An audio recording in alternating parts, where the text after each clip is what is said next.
하나님의 말씀은 여호수아 24장 14절부터 18절까지 마지막 절은 다 같이 읽겠습니다.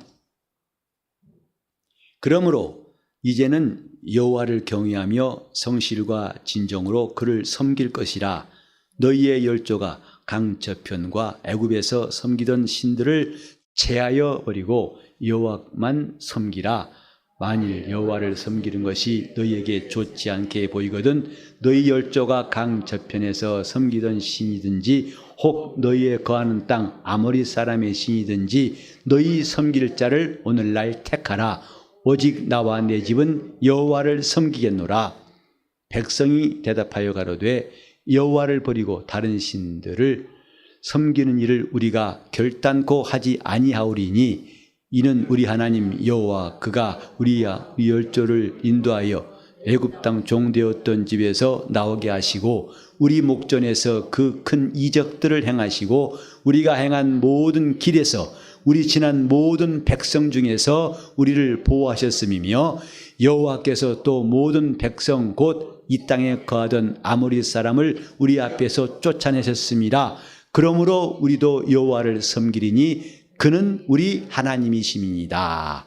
아멘.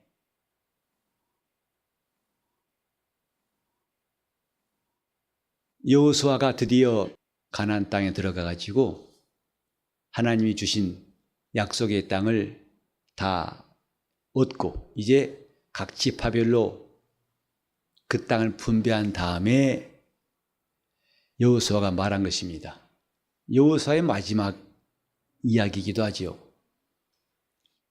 여호수아 참 훌륭한 신앙인이라고 생각합니다.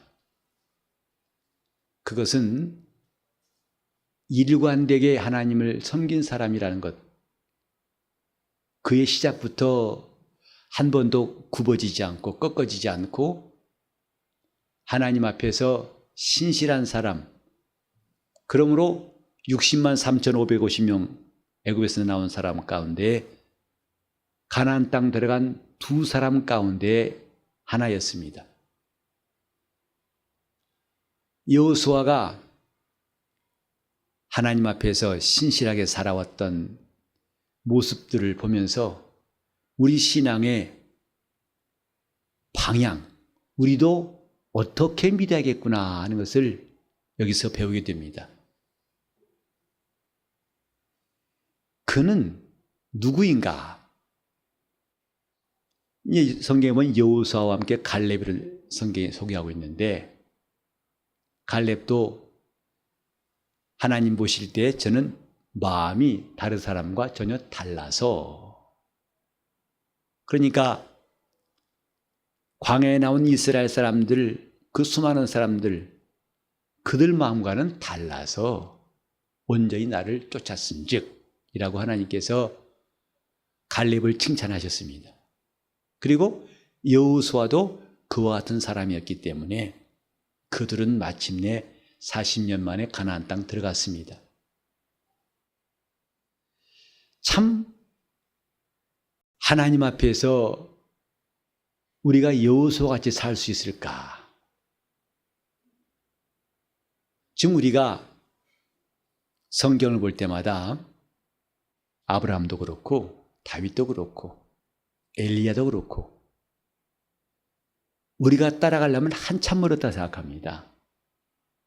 갈멜산에서 바알 선지자 450명과 자기 혼자 맞서가지고 과연 어떤 신이 참 신인가 우리 대결하자. 수적으로나 환경이나 배경이나 모든 여건이 절대 이길 수 없는 갈멜산에서의 그 대결이 하나님이 역사하심으로 놀라운 승리를 경험했습니다. 그 엘리야가 어떤 사람인가? 성경에 분명히 말씀하기를 그는 우리와 같은 성경을 가진 사람이라 그랬어요. 곧 특별하지 않다 그랬어요. 그런데 뭐가 다른가? 그는 3년 반 동안 비가 오지 않은 땅에 비 내리기를 7번이나 간구하며 마침내 그 땅에 비가 왔다. 우리가 지금 성경에서 만나는 인물들이 전혀 천사도 아니고 신적 존재들이 아닙니다. 똑같은 사람이죠. 그러나 그럼에도 불구하고 그들과 다른 점이 뭘까? 그들이 한마디로 하나님을 신실하게 쫓은 사람들, 정말 들락날락거리고 변덕스럽지 않고 간사함이 없고 하나님을 신실하게 순종한 사람들 보면은 과연 오늘날 우리가 그렇게 하나님을 섬기는 것이 가능할까 싶을 만큼 훌륭합니다. 오늘 저와 여러분이 그래도 여호수아의 신앙, 또 심지어는 그들보다 우리가 더 우월하다고 여긴 게 뭐가 있겠습니까? 그들은 정말 하나님 앞에서 믿음으로 순종함을 통해서 인정받은 사람들이에요. 우리 순종이 과연 그들에 비하면 얼마나 될까 한다면 자신이 없지요.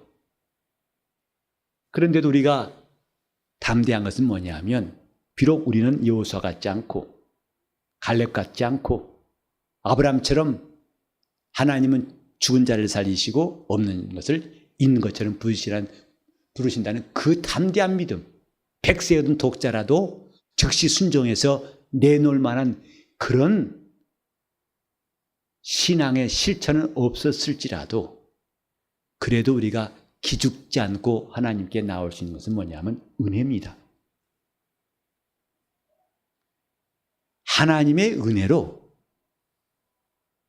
하나님의 은혜로 여기 보면은 이스라엘 사람들이 말합니다. 우리는 여호사 말 맞다나 다른 신들을 섬기지 않고 오직 하나님만 섬기겠다. 그 이유를 말했죠. 17절에 이는 우리 하나님 여호와 그가 우리와 우리의 열조를 인도하여 애굽 땅 종되었던 집에서 나오게 하셨고 또 우리 목전에서 그 큰 이적을 행하셨고 그 다음에 우리가 행한 모든 길에서 우리가 지난 모든 백성 중에서 우리를 보호하셨다. 뿐만 아니라 또 모든 백성 곧 이 땅에 거하던 아모리 사람을 우리 앞에서 쫓아내셨다. 이 네 가지의 중요한 사건들을 이야기하면서 그러므로 우리도 여호와를 섬길 것이다. 왜? 그는 우리 하나님이시다. 하나님을 우리 하나님이라고 말할 수 있는 이들의 담대함. 오늘 저녁에 저는 이 말씀을 좀 상고하려고 그래요. 하나님을 우리 하나님이라고 할 수 있느냐? 제가 오늘 나오기 전에 잠깐 성경을 찾아봤더니 정말 우리 하나님이라 부른 사람들이 얼마나 많은지 제가 다 읽다가 못 읽었어요. 하나님을 향해서 우리 하나님, 우리 하나님, 우리 하나님. 모세도 그리하였고 엘리야도 그리하였고 여기 여호수아도 또 함께 여호수아와 신앙의 노선을 같이 하겠다는 사람도 우리 하나님, 우리 하나님. 그들은 생생한 증거가 있습니다. 여기 네 가지를 말했다고 그랬죠. 우리를 애굽 땅에서 이끌어내시고 그들 목전에서 놀라운 이적을 베풀어 주셨고 이런 엄청난 일들을 우리에게 하신 분이 그는 우리 하나님이시다. 그러니까 이스라엘이 하나님을 우리 하나님이라고 한 것은 그냥 해본 말이 아니라 이 말이지요. 이건 그들에게 큰 자산이었습니다. 그래 모세도 나중에 신명기 보면 이런 말합니다. 들으라 이스라엘아 우리 하나님 여호와는 오직 하나님 분이시다. 하나님은 하나이시다가 아니에요. 우리 하나님은 오직 한 분이시다. 신앙은 이런 담력을 갖는 것을 말합니다. 하나님은 우리 하나님이시다. 그분 누구시냐? 다름 아닌 우리 하나님이시다. 지금 여기 여호수아나 이 백성들, 하나님을 섬기기로 한 이 백성들은 하나님이 왜 자기들이 하나님이라 말할 수 있는지 분명한 간증이 있어요. 체험이 있다 이 말이죠. 그렇다면 오늘 저와 여러분은 어떤가? 이 본문에 나온 것처럼 우리는 이스라엘 사람도 아니고 애굽에서 살았던 적도 없고 하나님이 광야에서 베푼 이적을 본 적도 없고, 물론 우리 삶 가운데 이런저런 간증이 있겠지만 이렇게 놀랍게 어마어마하게 입이 딱 벌어질 만한 그런 이적들을 본 적은 거의 없지 않습니까? 아마 그러니까 사람들은 하나님은 우리 하나님이시다 라고 할 담력이 조금 자신이 없을지 몰라요. 여러분, 하나님은 우리 하나님이십니다.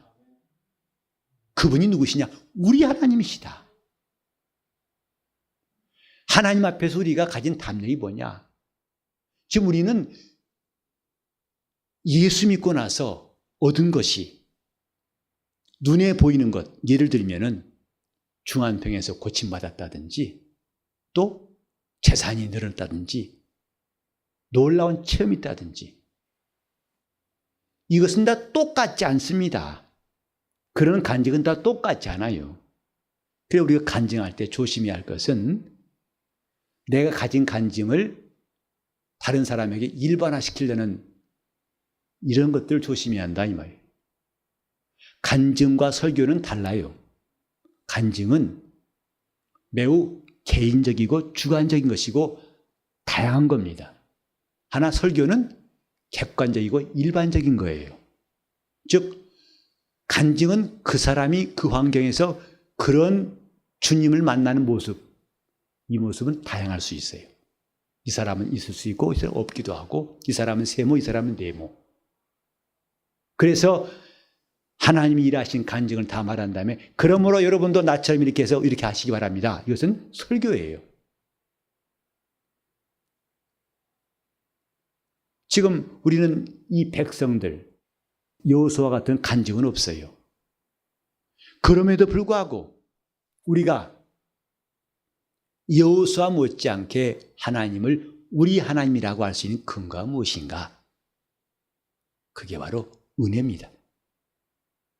우리는 이스라엘이 경험하고 하나님을 우리 하나님이라 부를 수 있는 것보다 더 놀라운 완전한 확실한 근거가 있으니 구주 예수의 은혜가 있기 때문에 우리가 그 은혜로 구원받고, 그랬기 때문에 우리는 하나님을 우리 하나님이라고 주저없이 부르는 거예요.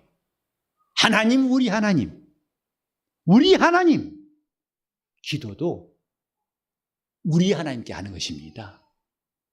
신앙은 내가 예수 믿고 나서 이런저런 간증이 있다 하지만은 이런 간증은 이 사람에게 없고 저런 간증이 이 사람에게 있을 수 있어요.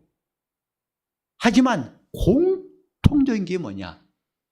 은혜 받은 것입니다. 다른 말로 하면은 은혜 받았기 때문에 더 이상 하나님과 남남이 아니다 이 말이에요. 남남이 아니다 이 말. 누구와? 그분과 내가 남남이 아닌 거예요. 이걸 시인할 필요가 있습니다. 자꾸 시인해야 됩니다. 하나님 누구시냐? 우리 하나님이시다. 예수는 누구시냐? 나의 구주시다. 우리가 지금 가장 기본적인 것, 다른 것 다 잃어버려도 우리는 이 땅에 살면서 예수 믿고 얻은 간증들, 건강도 생명도 또 많은 재물도 지위도 응답도 이 땅을 떠나면 다 이별합니다. 옷 벗듯이 다 벗고 갑니다. 그러나 그때에도 나와 해줄 수 없는 놀라운 게 뭐냐면 그분과 우리의 관계예요. 그분이 우리 하나님이시라는 이 영원한 진리는 세월이 간다고 흐려지지 않습니다. 그래서 우리는 이걸 찬송하는 거예요. 이 땅에 있는 동안에 부지런히 찬송하는 거예요. 이 얼마나 엄청난 일인가. 하나님은 우리 하나님이시다. 여기도 그는 우리 하나님이십니다 하고 18절에 말했죠. 그는 누구시냐? 우리 하나님이시다. 이 밤의 기도를 들으신 이가 누구시냐? 우리 하나님이시다. 예수님이 부활하신 다음에 동산에서 마리아를 만나셨습니다. 요한복음 보면은 그래 마리아가 반가워가지고 만지려고 하니까 나를 만지지 말라. 그리고 속히 제자들에게 가가지고 말해라. 나의 하나님 곧 너희 하나님, 내 아버지 곧 너희 아버지께 내가 올라간다 하라. 저는 그 말씀을 읽으면서 참 감동받았어요. 나의 하나님 곧 너희 하나님이시다. 나의 아버지 곧 너희 아버지께 내가 올라간다고 하라. 우리가 은혜 입은 다음에 경험한 놀라운 사실은 예수 그리스도의 아버지가 우리 아버지신 것입니다. 예수 그리스도의 하나님이 곧 우리 하나님이시다 이 말이죠. 이것은 여호수아가 80년 동안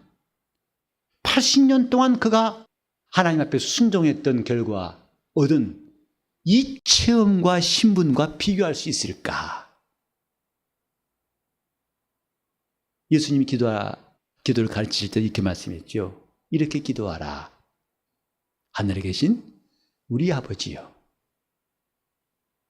너희가 지금 기도할 이가 누군가? 우리 아버지에게 기도하라. 남은 내 말을 잘 안 들어줍니다. 그리고 내 말의 일부를 들어주는 것도 기적이에요. 우리는 기적을 바라는 마음으로 기도하는 것이 아니라 우리 기도를 들으시는 우리 아버지 앞에 기도하는 거예요. 하늘에 계신 우리 아버지요. 자, 다시 한번 큰 소리로 시작. 하늘에 계신 우리 아버지. 하늘에 계신 우리 아버지, 우리 아버지. 이게 신앙이에요. 하늘에 계신 우리 아버지요.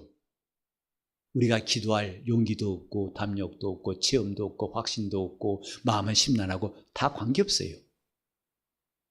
우리는 그것 때문에 기도가 기우뚱거리고 흔들릴 필요가 없습니다. 우리 든든한 기초가 있어요. 예수의 은혜입니다. 그 은혜 때문에 우리는 예수의 아버지를 우리도 아버지라 부르는 사람이 되게 하셨어요. 나의 하나님 곧 너희 하나님에게로 올라간다 하라. 이거 기가 막힌 거 아닙니까? 오늘 여러분이 단 몇 분을 기도하든지 얼마만큼 기도하든지 관계없어요. 이 사실만 여러분이 안다면 여러분 엄청난 하나님의 역사를 지금도 앞으로도 경험할 수 있습니다. 하나님 누구시냐? 우리 아버지시다. 그분이 누구시냐? 우리 하나님이시다. 그래서 우리 선진들은 이 믿음을 양보하지 않으려고 핍박자 앞에서 이 믿음을 꺾지 않고 차라리 목숨을 내놓았습니다. 그가 누구시냐? 우리 아버지시다. 우리 하나님이시다. 이 마지막 절에 그는 우리 하나님이십니다. 이런 담력이 우리 모두에게 항상 있어야 합니다. 우리가 혹시 어려움을 당했을지라도 낙심하고 소망이 끊어진 것처럼 보일지라도 우리는 이것만은 놓치지 않은 사람 되어야 합니다. 그는 우리 하나님이시다. 그는 우리 하나님이시다. 자, 그렇다면 그가 우리 하나님이신 줄 알았다면 제가 말씀드린 것은 내가 그분을 우리 하나님이라고 할 수 있는 근거, 그 이유가 뭐냐? 예수 그리스도의 은혜로 말미암았다. 그렇다면 그가 이제 우리 하나님이신 줄 알았다면 우리가 할 일이 무엇이냐? 그게 신앙생활이죠. 하나님을 우리 하나님으로 부르는 사람들이, 하늘에 계신 이를 우리 아버지로 부르는 사람들이 이 땅에서 하는 일을 한마디로 신앙생활 혹은 영적 생활 그럽니다. 근데 그건 간단히 말하면 뭐냐면 이 본문에 4번이나 나와요. 하나님을 섬기는 것이다 이 말이에요. 영적 생활, 하나님을 섬기는 겁니다. 오늘날 교회가 영적으로 침체되었고 한국교회가 쇠퇴한다는 말을 많이 하고 있습니다. 왜 그럴까? 왜 그럴까? 저는 제 생각은 오늘날 교회가 하나님을 섬기는 것을 그리 배우지 않고 있고 섬기지 않고 있어요. 자기중심이죠. 나 위로받으러 왔고, 나 괴롭고, 나 힘들고, 나 지쳐있고, 나 지금 사배 안 되고 있으니 난 큰일 났습니다. 그래서 마치 하나님이 자기의 문제를 해결해 주시는 분으로만 알고 있는 게 아닐까. 우리는 그게 아니라 하나님을 섬기는 것이 우리 영적 생활의 기초로 간다면 한국교회는 다시금 일어날 거라 생각합니다. 왜냐하면 우리 한국교회가 70년대, 1970년대, 80년대 왕성했을 때 그때 온 성도들의 마음속에 있던 게 뭐냐면 하나님을 섬기는 것밖에 없었어요. 그런데 한국교회가 양쪽으로 팽창하고 부유해지니까 하나님을 섬기는 것보다는 점점점 세상으로 가기 시작했습니다. 하나 둘씩 자기 마음에 우상을 드리기 시작했어요. 그 결과가 오늘날 모습이라 생각합니다.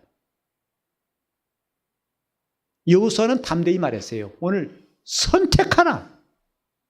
너희가 누구를 섬길 것인지 선택하라. 그래서 4번이나 처음 나온 게 14절에 나와 있죠. 그러므로 이제는 여호와를 경외하며 성실과 진정으로 그를 섬길 것이니라. 다시 강조하죠. 너희 열조가 강 저편과, 그건 요단강 저편이죠. 옛날 이전에 아브라함 이후부터 섬겼던 저 이방신을 말하는 것이죠. 애굽에 섬기던 신들을 제하여 버리고 여호와만 섬기라. 이 뒤에도 똑같은 말이 2번 더 나와요. 하나님만을 섬겨라. 그것이 그는 우리 하나님이라는 믿음의 실천입니다. 그것이 우리의 답이에요. 우리가 할 일입니다. 지금 우리 마음속에 오늘 여호수아와 같이 선명한 결단, 복잡하고 혼란스러운 게 아니라 선명한 결단, 우리가 있는 형편은 다 다릅니다. 처지는 다릅니다. 환경은 다릅니다. 신앙 연유도 다릅니다. 그러나 똑같은 분명한 결단이 뭐냐? 하나님만을 섬길 것이다. 그러면 하나님은 역사하시게 되어 있어요. 지금 내 마음은 오직 하나님만을 섬기는 그 결단 외에는 다른 것이 없다. 거기서 하나님은 관심을 가지실 겁니다. 지금 우리 마음속에 찬양하느라도 그분을 섬기는 거예요. 예배는 그분을 섬기는 절정의 시간입니다. 봉사도 그분을 섬기는 것이고, 말씀을 가르치는 것도 그분을 섬기는 것이고, 선교하고 전도하는 것도 그분을 섬기는 겁니다. 그분의 지상명령을 순종함으로 그분을 섬기는 거죠. 교회의 모든 직분은 다 섬기는 직분입니다. 누구는 지시하고 누구는 따르는 게 아니라 모두가 다 섬기는 직분이에요. 주 그리스도를 구주로 모시고 그분을 섬기는 것이 교회입니다. 지금 우리 마음속에 복잡한 이유가 뭔가 초점이 없어요. 신앙의 초점은 하나님을 섬기는 겁니다. 영적 생활의 초점은 하나님을 섬기는 겁니다.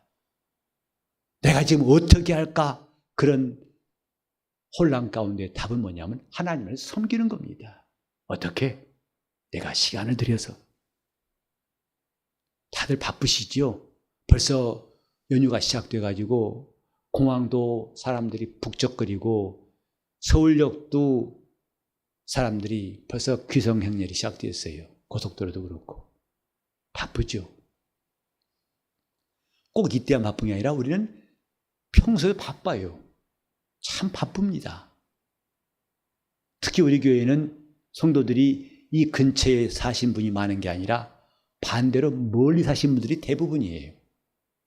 그런데 교회 한번 나가려면 보통 결심이 아니죠. 오늘도 가장 멀리서 오신 분이 계셔서 감사해요. 차 타고 오시는데 아마 1시간 반 이상 차를 몰아야만 오실 수 있었어요. 자, 그런데 우리는 이런 것들이 하나님을 섬기는 것에 대해서 마치 면죄부를 받은 것처럼 면책상 받은 것처럼 하나 둘씩 줄을 놓지 않고 있는가? 그래도 하나님을 섬기는 것을 내가 놓지 않겠다고 한다면 우리 신앙은 건강하고 튼튼할 것입니다. 시간을 드리는 겁니다. 요새 인터넷 시대가 돼가지고 사이버 공간, 사이버란 말만, 심지어 학교도 사이버 대학교가 있습니다. 학교 안 가고, 직접 캠퍼스 가지 않고 컴퓨터로 사이버 공간에서 교수 만나가지고 거기서 배우고 숙제 내고 성적 받고 졸업할 수 있어요. 이제는 교회도 사이버가 되고 있습니다. 인터넷 방송 듣고서 예배 대신하고. 하지만 신앙은 사이버가 없습니다. 하나님의 아들이 우리를 구원하실 수 있는 방법이, 그분은 전능자이신데 왜 구태 이런 사람으로 오십니까? 이 육체를 입고 오셔야만 구원하실 수밖에 없는 것이 전능하신 그분에게도 유일한 방법이었어요. 하나님을 섬기는 것도 우리 몸이 필요합니다. 물질이 필요하고 시간이 필요하고 직접 해야 됩니다. 하나님 앞에서 우리가 두말할 필요 없는 것, 그분이 우리를 위해서 친히 고난을 당하시고 매맞으시고 저주를 받으시고 또 고난을 당하시고 마침내 죽음을 경험하셨어요. 그 많은 하늘의 천사로서 인류를 구원할 수 없을까요? 그 능력으로, 만물을 지으신 힘으로 인류를 구원할 수 없을까? 그러나 전능하신 하나님에게는 아들을 직접 이 땅에 육신으로 보내셔야만이 가능한 일이 인류 구원임을 아셨기 때문에, 다른 방법으로는 안 되는 줄 알기 때문에 예수를 이 땅에 보내신 겁니다. 이걸 알고 우리 신앙도 직접 하는 것이 중요합니다. 그래야 거기에 참마음이 있는 거예요. 없는 시간 일부러 내는 거죠. 그게 하나님을 섬기는 방법이니까. 없는 물질, 가난한 과부의 두렵돈처럼 교회가 돈이 필요하니까 헌금합시다, 그런 뜻이 아닙니다. 내 마음을 하나님 앞에 옮겨드리는 방법으로, 자기가 내 마음을 움직이는 것이 무엇인지를 알기 때문에, 사람들이 마음이 물질 따라 얼마나 많이 움직이는지 잘 아시죠? 근데 그 물질이 주님께 함으로써 내 마음이 주님께 가 있다는 것을 고백하는 것이 필요한 겁니다. 나와 내 가족은, 이제 다음에 또 보면은 그런 말씀이 또 있습니다. 24절에 보니까 백성이 여호수아에게 말하되 우리 하나님 여호와를 우리가 섬기고 그 목소리를 우리가 청종하리이다. 또 다짐하죠. 지금 이따 여러분이 집에 가서 이 장을 읽으면요, 계속 섬기라, 우리 하나님만 섬기라, 섬기라, 섬기라. 우리 읽은 본문에만 4번 나오는데 그 앞뒤에도 계속 나오고 있습니다. 우리는 그분이 하나님이심을, 우리 하나님이심을 알았다면 이제 그분을 섬기는 좀 맵고 확실하고 아주 단단한, 인처럼 붉고 단단한 믿음이 있기를 바랍니다. 다음 주는 명절이고 벌써 마음들이 왔다 갔다 하고 바쁘죠. 분유하죠. 우리 성도들도 많은 사람들이 움직여 있습니다. 하지만 우리는 진짜 명절이 남아있는 사람들, 그리스도인들에게 명절이 남아있습니다. 내일 모레부터 시작되는 것은 이 한국의 명절이지만은 기독교인에게도 명절이 남아있습니다. 이 명절은 매년 반복되는 것이지만은 우리에게 있는 명절은 단 한 번 영원한 명절이 남아있습니다. 우리 영혼이 하나님만을 섬기겠다는 단호한 결심, 동시에 그는 우리의 하나님이시다 담대한 신앙의 고백으로 승리할 수 있기를 예수 이름으로 축원합니다. 기도하실 때 주님, 우리 한번 그는 우리 하나님이시다 5번만 크게 한 다음에 전심으로 내가 하나님만을 섬기겠습니다. 나를 나를 사용하시고 나를 불러달라고 5번만. 그는 우리 하나님이시다. 시작. 그는 우리 하나님이시다. 그는 우리 하나님이시다. 그는 우리 하나님이시다. 그는 우리 하나님이시다. 그는 우리 하나님이시다.